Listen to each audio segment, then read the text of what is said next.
ध्यान से देखना, बड़ा ही इंपॉर्टेंट कॉन्सेप्ट है। Types of foreign exchange rates, 3 type के होते हैं, एक फिक्स्ड एक्सचेंज रेट, एक फ्लेक्सिबल और फ्लोटिंग एक्सचेंज रेट, और एक manage floating. Fixed exchange rate also known as pegged exchange rate.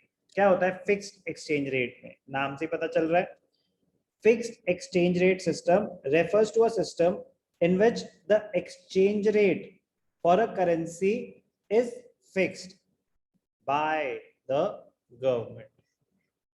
एक बार गवर्नमेंट ने बोल दिया कि $1 इज इक्वल टू 70 रुपीज, तो वो चेंज नहीं होगा। फिक्स एक्सचेंज रेट सिस्टम में एक्सचेंज रेट कौन डिसाइड कर रहा है? गवर्नमेंट। एक बार जो उन्होंने फिक्स कर दिया, वो रेट चेंज नहीं होगा अपने आप। उसके बाद जब 3 महीने बाद, 6 महीने बाद गवर्नमेंट चाहे तो वो उसको चेंज कर सकती है, जब उनका मन करे, अपने आप चेंज नहीं होगा। एडवांटेज क्या होती है इसका? बेसिक पर्पस क्या है? बहुत इंपॉर्टेंट पॉइंट है। The basic purpose of adopting this system is to ensure stability in foreign trade and capital movements, inflows and outflows of money. क्या होगा इससे? ध्यान से देखना, अगर एक सेकेंड, अगर एक्सचेंज रेट फिक्स हो गया तो आपको ये टेंशन तो नहीं है कि यार एक्सचेंज रेट फ्लक्चुएट हो जाएगा। फॉर एग्जांपल आप बाहर से इंपोर्ट करते हो, आप हो इंपोर्टर, आप क्या इंपोर्ट करते हो? आईफोन इंपोर्ट करते हो। ध्यान से देखना, एक सेकेंड,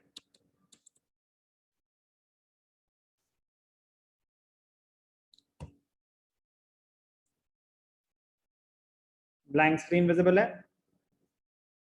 यस सर। तो चलो, आप इंपोर्ट करते हो आईफोन, आप रिटेलर हो, इंडिविजुअल नहीं हो।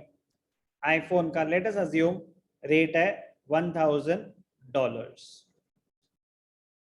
तो डॉलर का रेट क्या था? Exchange rate on 1st April, let us assume 1st April 2021, 72 rupees per dollar. आपने इंपोर्ट करे और डिलीवरी आई जून में, 1 जून को आई। आपने इंपोर्ट क्यों करे रुशील? आप वो इंपोर्टर? तो सेल करने के लिए। सेल करने के लिए। तो आपको कितने का पड़ा इंडिया में? इसके हिसाब से वैल्यू क्या आएगी? सर 72,000। 72,000 का एक फोन, ठीक है। तो आपने आगे सेलिंग प्राइस फिक्स कर दिया 75,000 पर यूनिट, आप 3,000 कमाओगे, कोई टेंशन? No sir. कंसाइनमेंट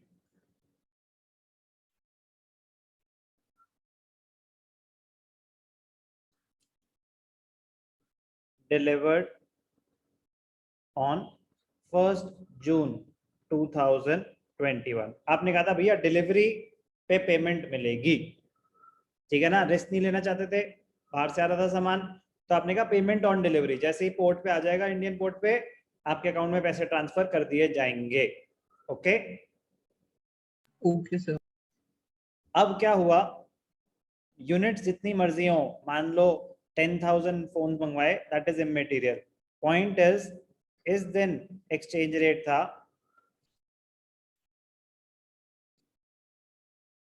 ₹75 पर डॉलर। अब आपको एक फोन कितने का पड़ा? 75,000। ऑब्वियस सी बात है, पेमेंट तो अब कर रहे हो ना आप उनको $1,000। उन्होंने $1,000 बोला था, वो $1,000 ही ले रहे हैं आपसे। बट जब आपने प्लानिंग करी थी तब डॉलर 72 रुपीज का था, तो आपकी कैलकुलेशन के हिसाब से वो 72,000 का आपको पड़ रहा था। आपने इंडियन कस्टमर्स को कोट दे दिया 75,000 रुपीज। अब आपकी लैंडिंग कॉस्ट ही 75,000 रुपीज है, और आगे का प्राइस आप चेंज कर नहीं सकते। उन्होंने प्राइस थोड़ी ना चेंज किया, उन्होंने $1,000 में ही दिया। यहाँ पे आपने 75,000 रुपीज बोला था, तो 75,000 रुपीज ही रहेगा। आपका नुकसान हो गया। Yes sir. जो प्रॉफिट आप कमाने वाले थे, आपने इतनी मेहनत करी, ये करा वो करा, सब जीरो हो गया प्रॉफिट। Yes, sir. क्यों हुआ? क्या आपको किसी ने धोखा दिया? No, sir. सप्लायर ने तो जो रेट कमिट किया था उसी पे दिया, बायर्स ने जो रेट एक्सेप्ट किया था उसी रेट पे लिया, फिर भी फॉरेन एक्सचेंज रेट फ्लक्चुएशन की वजह से आपका लॉस हो गया। Yes, sir. अब ये रेट 76 77 भी हो सकता था, तो और ज्यादा लॉस हो जाता। Yes, sir. पर यूनिट 3000 का लॉस है, तो 10,000 यूनिट्स में तो कहीं ज्यादा लॉस हो जाएगा। Yes, sir. तो अगर ये एक्सचेंज रेट फिक्स्ड रहता, ये रेट चेंज ना होता, तो your willingness to do business बढ़ जाती या कम हो जाती? सर क्या बोला? अगर एक्सचेंज रेट फिक्स्ड कर, गवर्नमेंट फिक्स कर देते कि टेंशन मत लो, ये रेट चेंज नहीं होगा अगले 3 महीने तक, अगर ऐसा वो बोल देते, तो your willingness to do business बढ़ जाएगी या कम हो जाएगी विद फॉरेन कंट्रीज? सर बढ़ जाएगी। क्योंकि ये रिस्क जो था, इनसिक्योरिटी थी, वो हट जाएगी आपके माइंड से। Yes sir. तो फिक्स एक्सचेंज रेट की सबसे बड़ी एडवांटेज यही होती है कि वो क्या करता है, it ensures stability in foreign trade and capital movements. But एक बार ही अगर गवर्नमेंट ने फिक्स कर दिया, गवर्नमेंट ने बोला 72 रुपीज या 70 रुपीज पर डॉलर फिक्स, तो इसका मतलब क्या होता है कि कंट्री में कोई जितने मर्जी डॉलर ले आए, गवर्नमेंट उसको पर डॉलर 70 रुपीज देने के लिए तैयार हो चुकी है। यस और नो? Yes sir. और जितने मर्जी रुपीज आप उनको दे दो, आपको 70 रुपीज पर डॉलर के हिसाब से जितने मर्जी डॉलर गवर्नमेंट को देने पड़ेंगे। यस और नो? Yes sir. वो किसी को डिनाई नहीं कर सकती। तो दिक्कत क्या होगी, अगर उन्होंने एक्सचेंज रेट कुछ ज्यादा ही ओवर वैल्यू कर दिया, उन्होंने कहा 80 रुपीज पर डॉलर, तो क्या होगा, लोग जितने मर्जी डॉलर लेके आ जाएं, इंडियन गवर्नमेंट को उनको पैसे देने पड़ेंगे इक्विवेलेंट। Yes sir. तो अगर उन्होंने गलती से ओवर वैल्यू कर दी किसी फॉरेन एक्सचेंज को, तो उनका नुकसान हो सकता है। हो सकता है सर। और अगर अंडर वैल्यू कर दी, कह रहा है 30 रुपीज पर डॉलर, तो लोग जितने मर्जी पैसे दे दें, उतने डॉलर्स गवर्नमेंट को देने पड़ेंगे लोगों को। Yes sir. एक बार उन्होंने जो रेट कमिट कर दिया, उस रेट पे वो ट्रांजैक्शन डिक्लाइन नहीं कर सकते। अब जब तक बिजनेस होगा नहीं, उनके लिए जज करना बड़ा मुश्किल होता था एक्सचेंज रेट होना क्या चाहिए। एकदम से किसी चीज की डिमांड बढ़ती, तो मतलब रेट्स बढ़ जाने चाहिए थे। हाँ जी सर। डिमांड बढ़ रही है, तो उस चीज को कंट्रोल कैसे करती है इकोनॉमिक्स में जो हमने बिहेवियर पढ़ा है, कह रहा है उसके रेट बढ़ जाएंगे ऑटोमेटिकली, तो रेट बढ़ जाएंगे तो डिमांड कंट्रोल में आ जाएगी। Yes sir. तो लेकिन अगर गवर्नमेंट ने रेट ही फिक्स कर दिए, तो क्या वो रेट चेंज कर सकती है? No sir. नहीं, वो एक टाइम देती है कि इस टाइम तक तो रेट्स यही रहेंगे। फिक्स एक्सचेंज रेट सिस्टम में ऐसा होता था। तो अब इस चीज को मीट करने के लिए वेरी वेरी इंपॉर्टेंट, क्योंकि मैंने बताया कि गवर्नमेंट को कोई भी अप्रोच कर सकता है, अनलिमिटेड सप्लाई उनके पास होनी चाहिए। तो to achieve stability, government undertakes to buy foreign currency when the exchange rate becomes weaker and sell foreign currency when the exchange rate gets stronger. तो अगर वीक हो गया तो उनको बहुत सारा फॉरेन एक्सचेंज अक्यूमुलेट कर लेना चाहिए, क्योंकि लोग अगर आएंगे तो वो डिनाई नहीं कर सकते। तो उनको सिर्फ और सिर्फ एक चीज बचा सकती है फिक्स एक्सचेंज रेट में, मेंटेनिंग लार्ज रिजर्व्स। अगर उनके पास रिजर्व्स होंगे तो ही तो वो लोगों की डिमांड मीट कर पाएंगे, otherwise they will have to borrow from foreign countries. For this, the government has to maintain large reserves of foreign currencies to maintain the exchange rate and the level fixed by it. Under this system, each country keeps value of its currency fixed in terms of some external standard. This external standard can be gold or silver or any other precious metal. It may be another country's currency or even some internationally agreed unit of account. When the value of domestic currency is tied to another currency, it is known as pegging. Tied to another currency मतलब Indian rupees को major कर रहे हैं हम dollars के term में, तो that is called pegging. When the value of a currency is fixed in terms of some other currency or in terms of gold, it is known as parity value, at par with something else. 1 gram of gold is equal to 80 rupees. 1 gram of gold is equal to 75 rupees. तो in terms of gold बात कर रहे हैं, कह रहे gold, dollars और other metal, तो उसको बोलते हैं पैरिटी वैल्यू कैलकुलेट कर रहे हैं. अगर सिर्फ करेंसी के टर्म में हम उसको कन्वर्ट कर रहे हैं दूसरी करेंसी के टर्म में, उसको बोलते हैं पेगिंग. वन मार्कर के पॉइंट ऑफ व्यू से पता होना चाहिए, जो main point fix exchange rate system में आपको पता होना चाहिए, it is a type of system in which the exchange rate is fixed by the government. अपने आप रेट चेंज नहीं होगा. पर्पस क्या है? To ensure stability in foreign trade and capital movements. Fixed exchange rate system. Knowledge से एक पता होना चाहिए कि पुराने जमाने में क्या होता था. पहले फॉलो होता था गोल्ड स्टैंडर्ड. पहले क्या फॉलो होता था? Gold standard. गोल्ड स्टैंडर्ड फिर आया ब्रेटन वुड्स कॉन्फ्रेंस, तो वहां पे ब्रेटन वुड्स स्टैंडर्ड तो यूएस डॉलर के टर्म्स में एक्सप्रेस किया. गोल्ड स्टैंडर्ड में क्या होता था?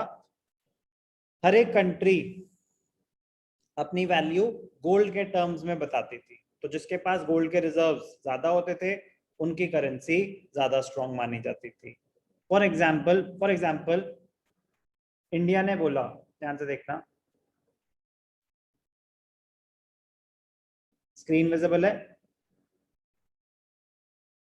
Yes, sir. Yes, sir. India ने बोला कि हम 1 ग्राम ऑफ गोल्ड 80 रुपीज में लेने के लिए तैयार है. तो कोई अगर गवर्नमेंट को 1 ग्राम ऑफ गोल्ड देगा तो गवर्नमेंट को उसको 80 रुपीज देने पड़ेंगे. Yes, sir. तो उन्होंने रेट फिक्स कर दिया कि हमारे यहाँ 1 gram of gold is equal to 80 rupees. US ने बोला हमारे यहाँ 1 gram of gold is equal to $1. तो इनडायरेक्टली क्या रिलेशन निकली?